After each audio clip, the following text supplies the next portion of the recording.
Good morning. I'm up here at Lanham Lake in the background. I've been up here, this is my third time up in the winter, and I did camp overnight.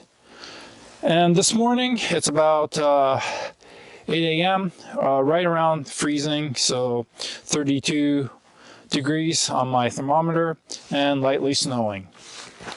Yeah, so what I wanted to do this morning was to review the puffy that I'm wearing, which is the Outdoor Vitals Lofttek Jacket. I backed this on Kickstarter when Outdoor Vitals was launching the product. That was in late 2018, and then I received the jacket in May of 2019. And I have been wearing it for extensive amount of time, on and off, on day hikes, in the winter, just around town, and obviously on backpacking trips. And I wanted to give you a review, an honest review of what I think about this jacket.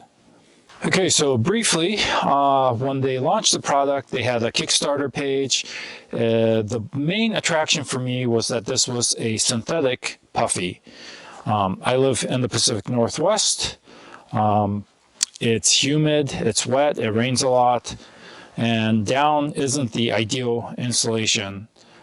It's great if you have shelter and you're inside, or you can warm up somewhere and dry it out. But if you're on an extended hike, backpacking trip, I kind of feel that synthetic insulation works better. So when they launched the product, the main attraction was that it was a synthetic insulation, this new insulation called Lofttek. The videos that they showed looked pretty amazing. And the price point was outstanding. I got it as a early bird, so instead of the retail price of I think it's $149, I got it for $109. So yeah, it's a great steal, and for that price, I felt I'm willing to take a risk. On their Kickstarter page, they also mentioned something about sizing, and they said that this was an athletic cut, and if you're in between or unsure about sizes, to order one size up. So normally I wear size medium in men's, but this is a size large. For reference, I'm 5'9", or about 175 centimeters, and currently I'm a little bit on the heavy side at 162 pounds, or 73.5 kilograms. Okay, so you can kind of see what the fit looks like here. And it's not a bad fit, but I do have some issues with the fit itself. So the hood, the shoulders, the sleeve length, okay. And they said that it was an athletic build, but you kind of see, I don't really consider this that athletic, especially if I'm up one size than normally what I would wear. So that's the amount of material that's around the waist. So I don't know, their sizing's a little weird. Okay, so let's go for features from top to bottom. The hood has a couple of adjustment points. So here in the front, I can cinch the face area, and then in the back here, this draws it away from the face, so you're not just scrunched up. Okay, so that's pretty nice. The collar is high, and the shoulders to the sleeves are okay. Now this does have a thumb hole, but let me take my gloves off so it's better contrast. It's really small, and in fact it doesn't actually go beyond the joint at the base of the thumb. So what it ends up doing is it sits around there, and it's not comfortable. The sleeve is just long enough that you can put your thumb through it, but for extended working, like here I'm reaching for something and it's straining, right? Compared to something that I'm wearing underneath, one of my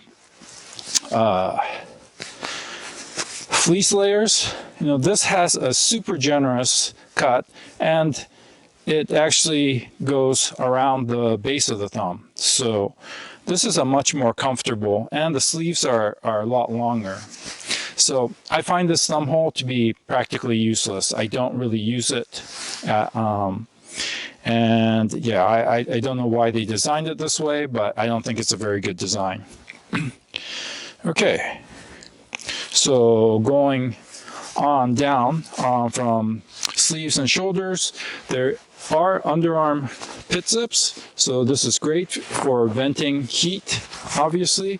It's a little bit of a small zipper, and sometimes does not want to easily open. Closing it tends to be not a problem, so on both sides. There is no chest pocket, which is unfortunate because I do like to have a chest pocket, especially when I'm hiking or backpacking. The lower pockets tend to be not quite as useful because you've got your waist belt around it. Okay, going further down, you have two pockets. It's of generous size. It actually is up here all the way to the hem. However, if you are backpacking, then you have a waist belt around you, unless you're going, just a day hike or ultralight where you don't have one. So that cuts off your storage. So yeah, I would have preferred it if it was up higher, but that's just a personal choice. And then on the inside, there is a adjustment for the hem, so this will cinch in your hem to keep drafts out. And other than that, there are no inside pockets. It would have been nice if maybe they could have just cut something in so that there was a glove pocket or something, but again, this is for their first product as a jacket. It's not bad. Okay, so those were the features. I think I might have forgotten to mention how much this weighs. So the size men's large is 396 grams on my scale, or it's just a little bit under 14 ounces. So on to more of an impression. I've been wearing this jacket, like I said, for over 2 years now. It does the job. It is, I think, a good insulation material. And I've worn it backpacking, hiking, around town, like I said, and it's okay. Now, the main problem that I have is also, the strongest point, which is its insulation. So I have this in a blue. All their pictures showed it in like this charcoal gray black color. On the launch website, and this was an additional color they were able to create because of how well the funding went. Now you might notice something as you're looking at this jacket, that there seems to be a white dark layer. Let me get up a little closer so you can see what I mean. So just look at the sleeve here, especially around the elbow joint. There's patterns of light, there's patterns of dark, especially around the elbow. What is that? Well, it turns out that the synthetic insulation they use is white in color. And as you saw a little earlier from the inside, there's a dark colored lining, which is a 10D ripstop nylon, I believe. The outside is a 20D, but what that means is the darkness you're seeing is, you're seeing it because there's no insulation there. Right? So the insulation has shifted and stayed shifted, especially around the mobility joints. So the elbow and the shoulder and around the neck, the insulation has shifted, and that's why you see this banding pattern. Okay, it's the same on this side, and you can probably see it around the shoulder and the neck area. Although I don't always wear it with the hood up, so it might not be as obvious.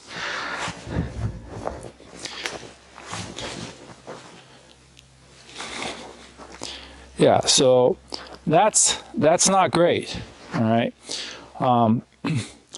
You know, if you have an insulated puffy, but that you have no insulation in certain areas, I think that's kind of a fail. Let me bring out a different jacket and show you what I mean. Okay, so what I have in my hand is a Patagonia Nano Puff in the pullover anorak style. This was my go-to insulation for many years, probably almost 20 years. I think I've had this since I came out into the Seattle area. So, you know, I've used this exclusively for 15 plus years. It's still in really great shape. I've never actually washed this. And you can see that, you know, insulation wise, it does have kind of a dark backing, right? But you don't really see any kind of banding patterns, especially around the baffles. And I can show this to you better if I use a flashlight. So here's my headlamp. I'm gonna turn it on high. And I'm gonna just get a little bit closer so you can see as I run this through. It's a pretty even layer of insulation, right? You're not seeing, so that was the back, but what about the elbows, the high stress areas? Well, again, you know, the type of insulation seems to be well distributed across the entire jacket. All right, and here's around the shoulders. Yeah, I'm going to do the same thing with this jacket so you understand what I mean.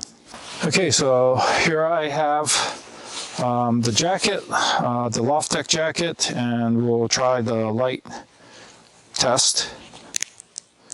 Put it on high, and here we go. So around the elbows, it's too bright. Let me lower the brightness.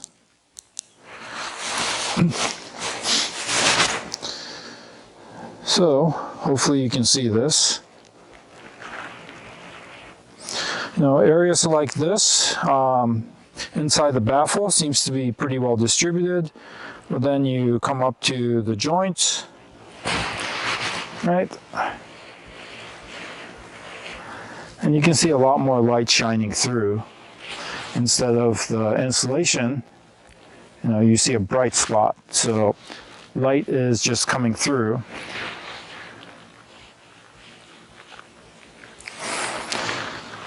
So yeah, that is unfortunate. Okay, change back then to the Lofttek jacket. So in the end, here's what I think. This was a Kickstarter edition. There may have been some sort of improvements in material and sewing, construction, whatever. But if you see this jacket for sale and it is the Kickstarter edition, you know, I would think really hard about whether or not you want this because of the insulation issue that I've mentioned. Now, maybe there have been some improvements and it's fine if you want to buy the retail version. I don't know. But if you are just considering the Kickstarter edition, then no, I would not recommend this because you can't have a puffy jacket where the insulation has shifted, stays shifted, and it's not covering, you know, part of your body, right? And whether or not this will continue in other areas as time goes on, again, I don't know. But in 2 years' time, you know, it's clear that the insulation is not working as advertised. It's not covering parts of your body.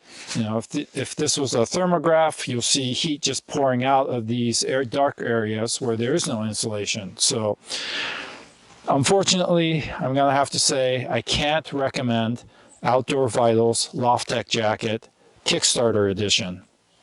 So that's my review, and I hope you found it useful. Thanks for watching.